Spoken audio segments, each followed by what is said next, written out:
Ginaimbestigahan sa Police Regional Office 10 ang duha ka mga kanudahang lalaki nga gingong nagpailang pulis sa probinsya sa Camiguin. Ang detalye sa report ni James Paulo Yap.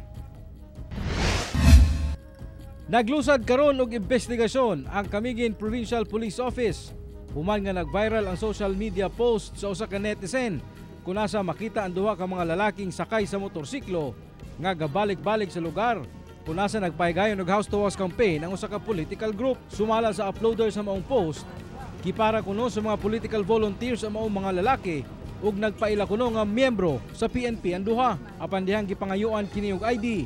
Kalit nga misibat ang duha sakay sa ilang motor. Tropa lang sir. Ha? Tropa ka. Tayo sabi.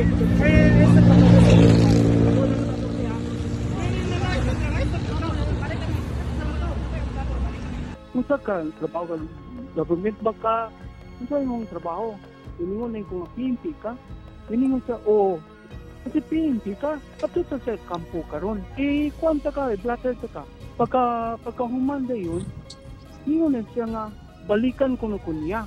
Sumala ni Police Major Joan Navarro, gikumpirma ni Camiguin Province Provincial Director Police Colonel Benbo Humalon nga walay personahe ang Camiguin PPO nga susama sa mga litrato. Dugang niini, giagat sa kapulisan ang publiko nga gilayong mag-report sa opisina sa kapulisan kung masubli pa ang maong insidente. Walay susama nga dagway ni adto nga miyembro sa Camiguin Police Provincial Office, and sa pagkakaroon adunay nay ginahimo nga pagkandak og investigation kay ang maong insidente nakahatag og kaning kakuyaw kaguol sa maong mga residente sa maong area. Kauban si Makoy Sempron, James Paulo Yap, 1 Mindanao.